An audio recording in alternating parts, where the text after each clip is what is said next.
यौन संचारित रोग यानी एसटीडीज एक ऐसी स्वास्थ्य समस्या जिसके बारे में बात करने से भी लोग कतराते हैं। आज हम इसी साइलेंट एपिडेमिक यानी कि इस खामोश महामारी से निपटने के एक बहुत ही असरदार तरीके पर नजर डालेंगे जिसे कहते हैं सिंड्रोमिक अप्रोच। चलिए सीधे मुद्दे पर आते हैं। स्क्रीन पर जो नंबर दिख रहा है उसे देखिए। 10 लाख से भी ज्यादा, ये एक बहुत बड़ा नंबर है ना? पर यह है क्या, ये जानकर शायद आप चौंक जाएंगे।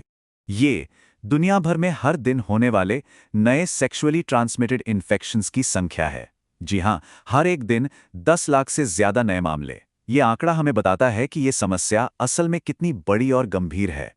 तो चलिए इस अदृश्य महामारी की गहराई में उतरते हैं और समझते हैं कि ये हमारी सोच से कहीं ज्यादा बड़ी और पेचीदा क्यों है।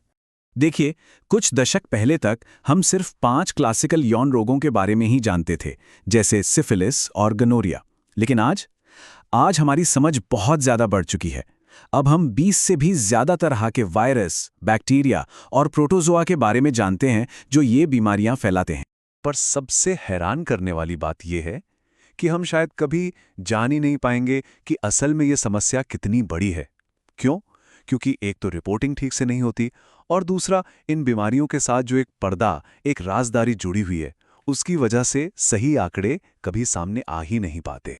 अब आते हैं इसके दूसरे पहलू पर, इसका विनाशकारी असर। ये सिर्फ एक छोटा मोटा इन्फेक्शन नहीं है, इसके परिणाम बहुत ही गंभीर और लंबे समय तक चलने वाले हो सकते हैं। अगर इनका इलाज ना हो तो लंबे समय में ये बहुत खतरनाक साबित हो सकते हैं। जैसे HIV होने का खतरा 3 गुना या उससे भी ज्यादा बढ़ जाता है। महिलाओं में बांझपन और पेल्विक इन्फ्लेमेटरी डिजीज जैसी गंभीर दिक्कतें हो सकती हैं। HPV इन्फेक्शन से सर्वाइकल कैंसर का खतरा बढ़ जाता है। इतना ही नहीं, प्रेगनेंसी पर भी इसका बहुत बुरा असर पड़ सकता है, जिससे बच्चे की जन्म के समय मृत्यु या फिर जन्म से ही कोई शारीरिक कमी जैसी दुखद बातें हो सकती हैं। जरा इन आंकड़ों पर गौर कीजिए। हर साल लगभग 35 करोड़ 70 लाख ऐसे नए इन्फेक्शन होते हैं जिनका इलाज मुमकिन है। इनमें सबसे आम है ट्राइकोमोनियासिस, क्लमाइडिया, गोनोरिया और सिफिलिस। ये चार्ट साफ साफ दिखाता है कि ये बीमारियां कितनी ज्यादा फैली हुई हैं। तो अगर ये इतनी आम है तो इन्हें पकड़ना और इनका इलाज करना इतना मुश्किल क्यों है? यहीं पर हम एक बहुत बड़ी चुनौती का सामना करते हैं, जो है इनकी पहचान की चुनौती। पता है सबसे बड़ी मुश्किल क्या है? कि कई एसटीडीज के लक्षण बिल्कुल एक जैसे होते हैं और कभी-कभी तो कोई लक्षण होता ही नहीं है। तो ऐसे में सिर्फ लक्षणों को देखकर सही बीमारी का पता लगाना लगभग नामुमकिन हो जाता है। तो आप सोचेंगे कि लैब टेस्ट करवा लें, लेकिन वहां भी अपनी दिक्कतें। पहली बात, ये टेस्ट हर जगह, हर छोटे से छोटे शहर या गांव में मौजूद नहीं होते।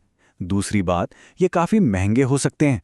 और तीसरी, इनकी रिपोर्ट आने में कई दिन लग जाते हैं और तब तक इलाज में देर होती रहती है। और इन सब तकनीकी मुश्किलों से भी बड़ी एक और दीवार है, समाज का डर, बदनामी का डर। इसी शर्म और डर की वजह से बहुत से लोग न तो इलाज के लिए आगे आते हैं और न ही अपने पार्टनर्स को इस बारे में बताते हैं, जिससे ये इन्फेक्शन और फैलता चला जाता है। तो इन सारी चुनौतियों से निपटा कैसे जाए? यहीं पर तस्वीर में आता है एक बहुत ही अनोखा और असरदार तरीका, द सिंड्रोमिक सॉल्यूशन। सवाल बिल्कुल सीधा है। जब महंगे और धीमे लैब टेस्ट का सहारा नहीं ले सकते, तो डॉक्टर्स एसटीडीज का असरदार इलाज करें तो करें कैसे?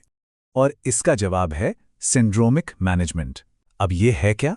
ये एक वैज्ञानिक तरीका है जिसमें बीमारी की लैब रिपोर्ट का इंतजार करने के बजाय डॉक्टर मरीज के लक्षणों और संकेतों के एक समूह यानी सिंड्रोम के आधार पर इलाज शुरू कर देते हैं। इसके लिए आसान से क्लिनिकल फ्लोचार्ट इस्तेमाल होते हैं। जैसे कि ये फ्लोचार्ट देखिए। ये स्वास्थ्य कर्मियों को कदम दर कदम गाइड करता है। मान लीजिए किसी को वजाइनल डिस्चार्ज की समस्या है, तो ये चार्ट बताएगा कि क्या पूछना है, क्या जांच करनी है और कौन सी दवा देनी है। ये एक स्मार्ट रोड मैप की तरह है जो बिना लैब टेस्ट के भी तुरंत सही इलाज देने में मदद करता है। ऐसा अप्रोच के फायदे जबरदस्त हैं। इलाज तुरंत और आसानी से मिल जाता है। ये लैब टेस्ट के मुकाबले कहीं ज्यादा सस्ता पड़ता है।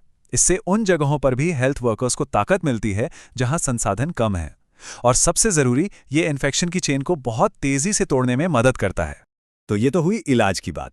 लेकिन अब देखते हैं कि बड़े पैमाने पर इस संक्रमण को फैलने से रोकने के लिए क्या किया जाता है।